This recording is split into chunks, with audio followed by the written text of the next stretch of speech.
오늘 우리에게 주시는 하나님의 말씀은 여호수아 1장 1절에서 9절의 말씀입니다. 제가 읽어드리도록 하겠습니다. 여호와의 종 모세가 죽은 후에 여호와께서 모세의 수종자 눈의 아들 여호수아에게 말씀하여 이르시되 내 종 모세가 죽었으니 이제 너는 이 모든 백성과 더불어 일어나 이 요단을 건너 내가 그들 곧 이스라엘 자손에게 주는 그 땅으로 가라. 내가 모세에게 말한 바와 같이 너희 발바닥으로 밟는 곳은 모두 내가 너희에게 주었노니 곧 광야와 이 레바논에서부터 큰 강 곧 유브라데 강까지 해쪽 속의 온 땅과 또 해지는 쪽 대해까지 너희의 영토가 되리라. 내 평생에 너를 능히 대적할 자가 없으리니 내가 모세와 함께 있었던 것 같이 너와 함께 있을 것임이니라. 내가 너를 떠나지 아니하며 버리지 아니하리니 강하고 담대하라. 너는 내가 그들의 조상에서 맹세하여 그들에게 주리라 한 땅을 이 백성에게 차지하게 하리라. 오직 강하고 극히 담대하여 나의 종 모세가 내게 명령한 그 율법을 다 지켜 행하고 우로나 좌로나 치우치지 말라. 그리하면 어디로 가든지 형통하리니 이 율법책을 내 입에서 떠나지 말게 하며 주야로 그것을 묵상하여 그 안에 기록된 대로 다 지켜 행하라. 그리하면 내 길이 평탄하게 될 것이며 내가 형통하리라. 내가 내게 명령한 것이 아니냐. 강하고 담대하라. 두려워하지 말며 놀라지 말라. 내가 어디로 가든지 내 하나님 여호와가 너와 함께 하느니라 하시니라. 아멘. 오늘은 하나님께서 운행하시는 삶이라는 제목으로 함께 말씀을 나누고자 합니다. 오케이 여러분, 저는 오늘 여러분들에게 근본적인 질문을 던져보려고 합니다.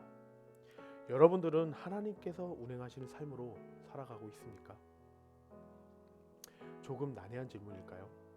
그러면 다르게 질문을 드려보겠습니다. 당신의 삶의 주인은 누구입니까? 가나안 땅에 들어가는 백성은 민수기 14장의 말씀처럼 이미 정해져 있었습니다. 그에 따라 모세도 아론도 여호수아와 갈렙도 이미 정해진 말씀에 부인하지 않았습니다. 그 누구도 가나안 땅에 자신이 무조건 들어간다고 떼쓰지도 않았습니다. 그렇게 하나님께서 말씀하신 그대로 이루어졌습니다. 하나님의 시선에서는 그분의 계획대로 완벽하게 흘러갔습니다. 하지만 여호수아 입장은 조금 달랐습니다. 그에게 있어서는 이 완벽한 시나리오가 당혹스러웠을지도 모르겠습니다. 성경이 드러내고 있진 않지만 지금의 상황은 이미 그가 감당할 수 있는 선을 넘어섰을지도 모르겠습니다. 어저께까지만 해도 함께 활동하며 든든한 백으로 있었던 모세가 이제 더는 곁에 없으니 말입니다. 게다가 앞으로 그가 겪어야 할 상황들은 가히 상상할 수 없을 정도로 엄청났고 설상가상 그가 어렸을 때부터 봐왔던 사춘기 성향을 지닌 이스라엘 백성들을 이끌어야 했기 때문에 그는 이미 스트레스의 최대치를 찍었을지도 모르겠습니다. 그런 그에게 하나님께서 찾아오셨습니다. 그리고 그에게 소망의 말씀을 하셨습니다.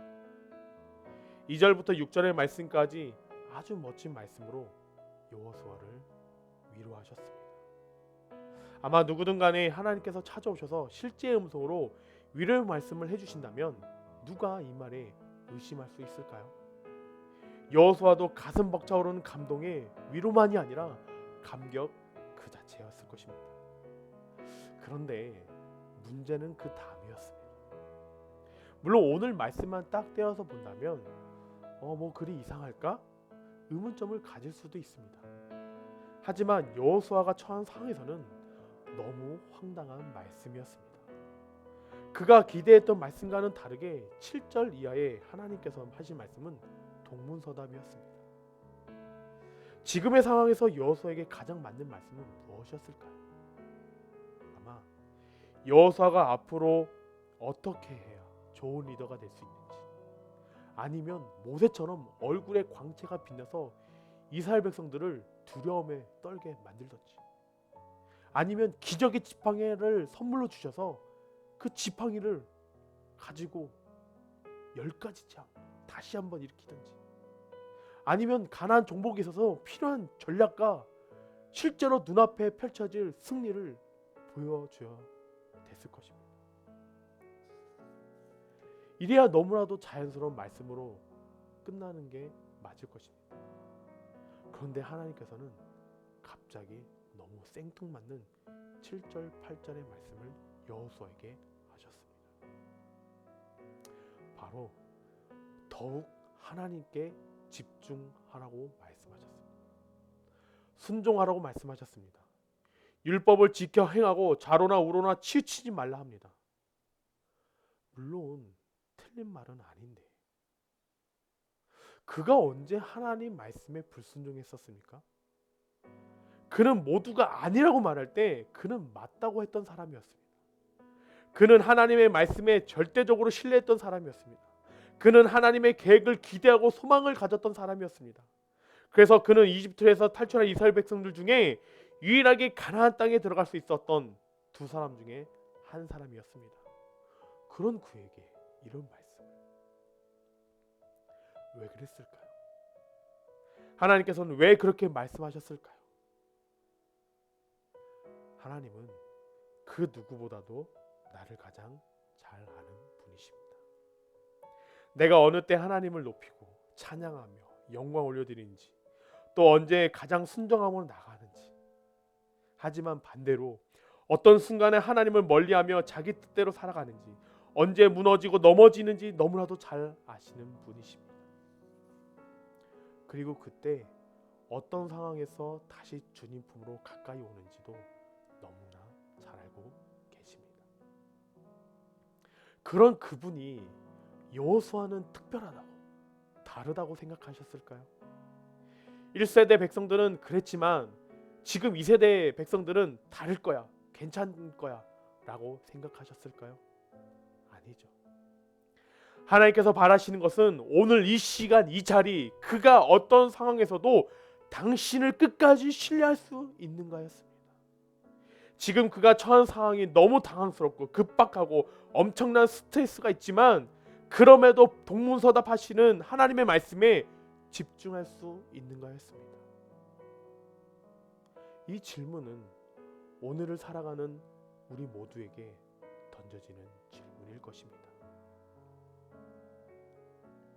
내 앞에 놓여진 삶에서 여러 삶의 문제와 앞으로 어떤 결정을 해야 할 때 우리는 하나님께서 지금의 내 상황에 딱 들어맞는 솔루션 받기를 원합니다. 그런데 내가 예상했던 답안과 다를 때 우리는 어떻게 반응합니까? 내가 원하는 답이나 이미 원했던 답으로 요리조리 끼워 맞춰 합리화시키고 있지는 않습니까? 이런 요나와 같은 모습을 하는 나를 하나님께서 너무나도 잘 알고 계십니다. 그런 우리들에게 오늘 하나님께서는 분명하게 말씀하십니다. 7절과 8절의 말씀을 개역개정과 새 번역으로 읽을 때 와 닿는 느낌이 달라 이번에는 새 번역으로 읽어드리도록 하겠습니다. 오직 너는 크게 용기를 내어 나의 종 모세가 너에게 지시한 모든 율법을 다 지키고 오른쪽으로나 왼쪽으로나 치우치지 않도록 하여라. 그러면 내가 어디를 가든지 성공할 것이다. 이 율법책의 말씀을 늘 읽고 밤낮으로 그것을 공부하여 이 율법책에 쓰여진 대로 모든 것을 성실껏 실천하여라.